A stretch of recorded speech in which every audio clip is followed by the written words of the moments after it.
Great for the 2023 Formula 1 season is finally over, and it was off to a great start. We had absolute dominance from the Red Bulls, a surprise podium from Alonso, and a few teams that aren't where we thought they were going to be from testing. So this is my race reaction and thoughts on the Grand Prix overall. So starting off with my race rating, I would give this a 7 out of 10.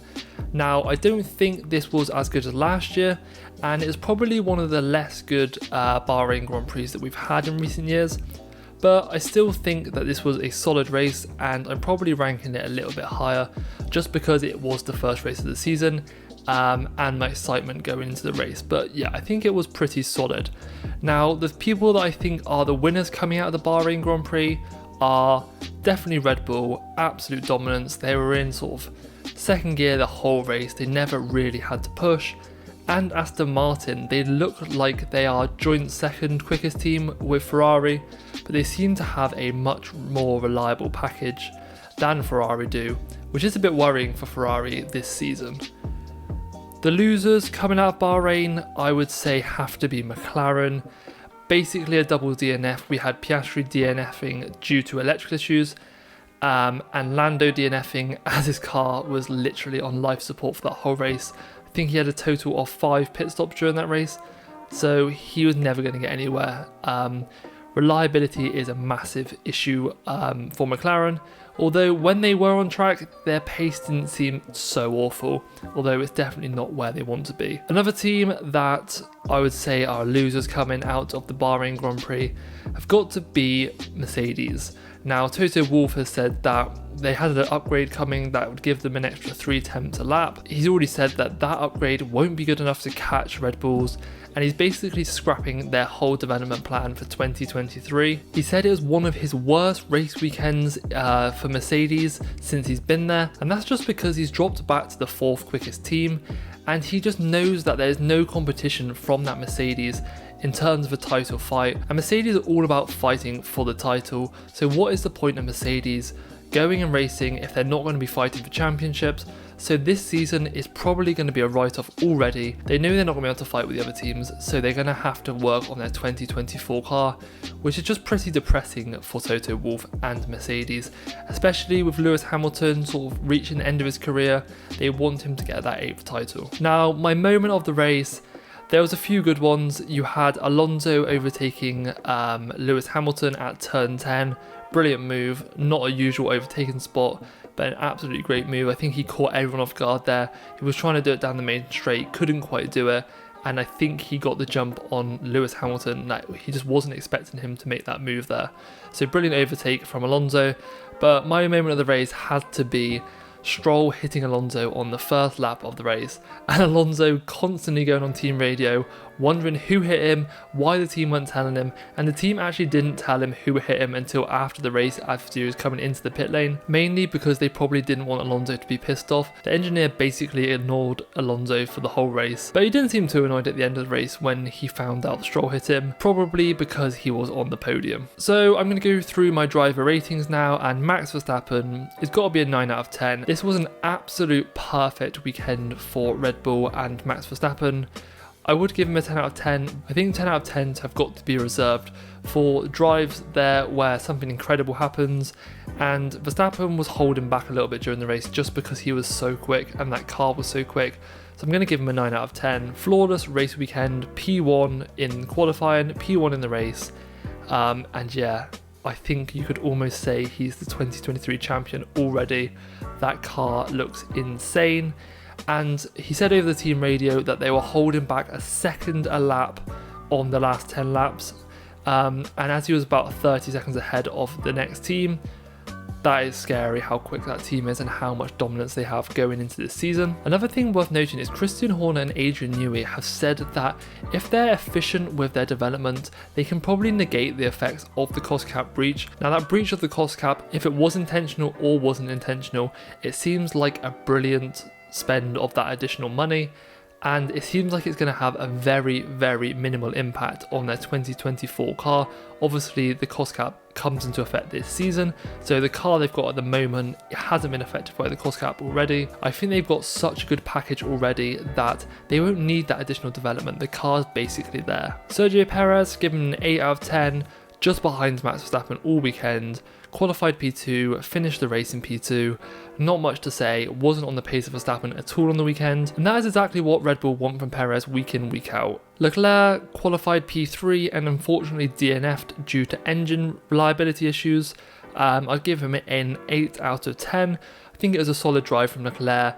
I think he would have got on the podium if he didn't have DNF'd. I think he would have been able to hold off Alonso, and he was quicker than Sainz across the weekend. So pretty solid from Leclerc. Disappointing that he's lost out points already, but maybe the Bahrain curse will come in clutch with Leclerc and he will copy Verstappen last season and go on to win the championship. Carlos Sainz, I think, is a decent weekend, but a little bit underwhelming.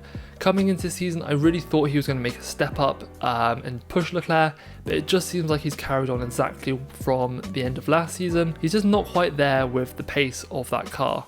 Qualified P4, race finished P4, very similar to Sergio Perez. If he's in the second quickest car, he's sort of finishing in the bottom position of the two, where he should be finishing, either third or fourth, but still finished the race. I think he was managing engine issues. When Alonso overtook him, he said, I'm not going to push anymore because I just want to finish the race.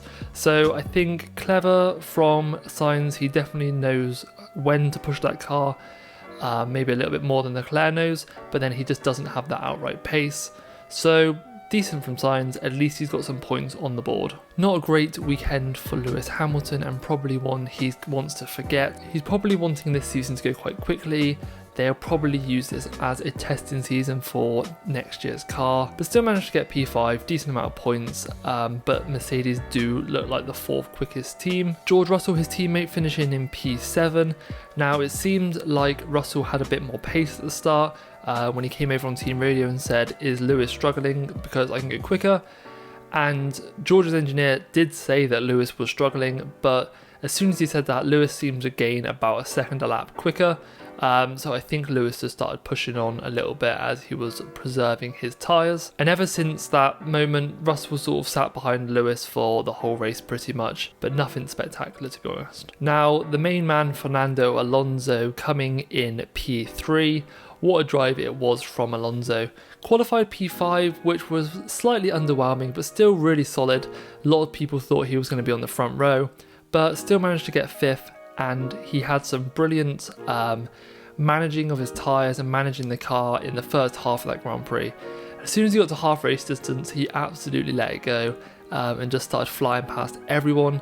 I think he just wanted to keep the reliability and test that out, which clearly worked. Now, I would give him a 10 out of 10, but we just don't know how this car's going to perform across the season. If this is a clear podium winning car, then I'd say that drive is a 9 out of 10. If this is the 4th or 5th quickest car, it's definitely a 10 out of 10 performance, but it's just hard to judge this season how quick that car really is, so I think a 9 out of 10 is fair. Lance Stroll with the broken wrist and toe, obviously hit Alonso on the opening lap, but other than that, I think he's done a pretty decent job to finish in P6, qualified P8, so that raw pace still quite isn't there. But we know last year he actually qualified to Vettel really closely, it was about equal. So that pace should come. I'm hoping they can push each other a little bit closer in quali because the race pace of that car is extremely good. And yeah, I'm just hoping this doesn't make Lance stand out like a sore thumb having Alonso as his teammate, because they got Felipe Drugovich right on the sidelines and they know that he is a brilliant driver, F2 champion, and they said during testing that he didn't put a single foot wrong during the whole test. So yeah, I don't think Lance is going to get the sack from his dad, but if he starts underperforming, it'll be interesting to see what happens if the team potentially, if you're Lance's engineers and you're maybe the stakeholders in Aston Martin and you know Felipe Drugovich could be gaining an extra 2 or 3 positions a race on Lance, would they want him to replace him? Maybe. We'll see how the season turns out. Now, Esteban Ocon had an absolute stinker of a weekend. The penalties he had the starting box penalty, which was a 5-second penalty for not aligning himself properly. Now, he came onto the radio and said he's always done this, and I don't know why he said that, because it's clearly a lie. He's clearly not always done that, because it was getting penalised for last season. He said he's done it his whole career. I just don't believe that. And then he comes in to serve that penalty, and they change his front wing, and as they change his front wing, the mechanic undoes the fasteners on the front wing before the 5 seconds, which means he has to serve that penalty again. So as he comes in to serve the penalty again, he speeds in the pit lane, which gets him another penalty. Obviously the fasteners wasn't Ocon's fault, but I think a lot of these penalties were self-inflicted. If he didn't mess up that first one, he wouldn't have had those problems. I think these are self-inflicted. If he hadn't messed up the pit box at the start, he probably wouldn't have had these issues.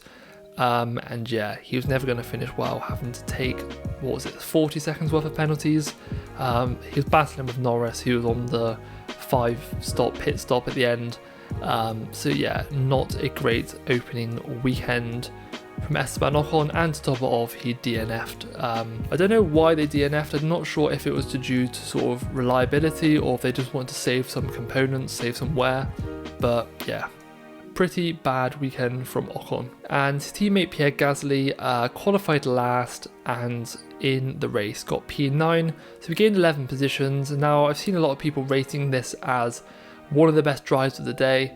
Personally, I don't actually think it's that amazing of a drive. I'd give it a 5 out of 10. I'd say it's decent. That Alpine looks pretty quick. It's a midfield team car. It should be finishing about P8, P9, P10. When you have 3 cars DNFing and the only other cars you have to overtake are the AlphaTauris, the Haas, there's Lando. There's not that many other drivers that Gasly had to pass that had equal pace. So I think this is a decent drive from Gasly. I don't think it's awful. But on the other hand, I don't think it's as hyped as a lot of other people are saying. At the start of the race, if you asked me where I think he would have finished if he had a good race, I probably would have said about, yeah, P10, P9, especially with about 3 or 4 DNFs. Lando, obviously he had the awful race. He had to pit 5 times as his car was on like life support. They had to come into the pits, pump it with hydraulic fluid just to keep him going. Now, I'm not actually sure why they didn't retire the car. I'm not sure if they wanted to gain the track data. He actually seemed to have a decent amount of pace at the end of that race. He was keeping pace with Hamilton and Sainz in like a little DRS train towards the second half of the race. So that McLaren actually might have a little bit more pace than some of their fans are thinking. I don't think it's the worst car on the grid. But yeah, there's not much Lando could have done this weekend. Both of their cars looked extremely unreliable. So talking of McLaren, Oscar Piastri on his debut had a DNF, extremely unfortunate. Didn't have a great qualifying, but looked to make up for it in the race, and yeah, just didn't really have a chance. I don't think you can rate him too much on this performance. Extremely unlucky for him. And if he can get close to Lando this season, I would say that's a successful season. I'd give him a 6 out of 10 for this performance. Valtteri Bottas seems to start every season so well and falls off. Qualified P12, which is pretty good. We're not sure where the pace on that Alfa Romeo currently really is, but finishing the race P8, and he was running in P6 for a bit when he got an overcut on some of the other cars when they did their first pit stop. But yeah, that car is just like a solid midfield car. I don't think it's ever going to push for the top 10 much. I think there's a few P9s, P10s in there, but I think P10 to 12 is probably, well, maybe I think P8 to P12 is probably where the Alfa Romeos are going to finish the majority of this season. But let's see if Bottas can keep some more points finishes for a few more races past Miami this season. Bottas's teammate Joe qualified just 1 position behind him in P13. And finished the race in P16. Now that seems quite bad when you look at it, finishing second last, but he actually pitted at the end of the race to get the fastest lap, as Gasly had the fastest lap and he was in the points, so he would have got an extra point from the midfield. So Alfa Romeo pitted him to get the fastest lap, which he did. So I think a pretty solid drive from Joe overall. 7 out of 10. Pretty on par with Bottas all weekend. I think if Joe can hold his own with Bottas this season, he will consider that pretty successful. Now, Alex Albon, for me, potentially one of the drivers of the day, finishing the race in P10 in the Williams, qualified P15. Brilliant drive from Albon. He seems to be able to do amazing things with that Williams. And their car looks surprisingly quick this season. It genuinely looks like a midfield team. So they might have been one of the teams that have stepped on the most since last season. And Albon's teammate, Logan Sargent, I thought he had a brilliant debut, probably the best out of all the rookies. Qualified P16 just behind Albon, and finished just 2 positions behind him in the race as well. Now, Logan Sargent didn't look out of place in that Williams at all, and it's a little bit weird having 2 Williams sit together on the constructors. Normally you're used to seeing Latifi or someone else dropping quite far back, but they look like they're sort of similar on pace. I think Albon's definitely the quicker driver, and he's obviously got more experience, but I think across this season they're going to be a lot closer than any 2 drivers Williams have had in the past few years. Now onto Nico Hulkenberg, and yeah, it was looking promising for Hulkenberg in testing and in some of the free practice sessions, but qualified P10, things were looking optimistic. But yeah, he took car damage with his front wing, and he also got a 5-second penalty for track limits. So he finished the race in P15, and I don't think this was a great debut for Hulkenberg.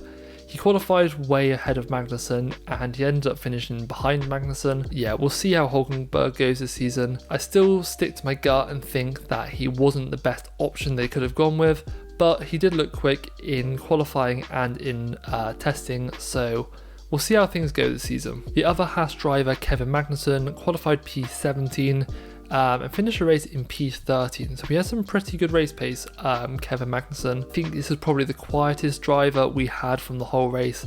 I don't think I saw him once in the race. They didn't have any coverage of Magnussen. But yeah, 5 out of 10, very average performance. Now Yuki Tsunoda usually starts and finishes the season strong, and yeah, he's done it again, outperformed De Vries. So is he going to be the team leader? Is De Vries going to be the team leader? We're yet to find out, but brilliant drive from Yuki. I'd give him a 7 out of 10. Qualified 14th, finished the race in 11th. No mistakes from Yuki, which seems to be his main downfall. We know the pace is there. If he can eradicate the mistakes, which he seems to be doing, then I think AlphaTauri are going to be extremely pleased with him. That AlphaTauri just really doesn't have any pace whatsoever. I think it's the 9th quickest car, if not last. It is pretty awful how slow that AlphaTauri is this season, especially Williams making the step up that they have. So the final driver on the ratings is Nick De Vries, qualified P19, and that was after Gasly had a lap time removed, so I think he was last originally, and then finished P14 in the race. Now I had high expectations going into this season with Nick De Vries, but he really just didn't seem there with the pace. Comparing to Tsunoda, he just couldn't catch up with him whatsoever, and ever since that Monza performance for Williams, the hype was huge. Now was that Williams just really quick in a straight line, and that wasn't actually as of a great performance as a lot of people were expecting? And when he raced against Latifi in that Williams, Latifi just isn't on the level of Formula 1, or did De Vries just have a bit of a poor weekend? It's his first race in that AlphaTauri. We'll see how he goes for the rest of the season, but yeah, he'll need to step up if he wants to keep that seat. I think he should be matching Tsunoda at least this season. Yes, he's a rookie, but he's 28, he's won Formula E, he's won Formula 2, there's a lot of things he's won, and he's got a lot of experience. It's just not in Formula 1. So we should be able to adapt a lot better than maybe some of the other drivers. So we'll go through the driver championship quickly. Obviously there's not much to note as these are just the finishing positions, but yeah, great weekend for the Red Bulls. Verstappen, Perez 1-2. Alonso on the podium, obviously getting good points. Not massive amounts to note that we haven't covered already. And if we go into the constructors, so obviously Red Bull, Aston Martin had good weekends. Mercedes did pretty well, kind of to get the points that they did, although these points aren't going to win them championships. It's going to get them the upper midfield.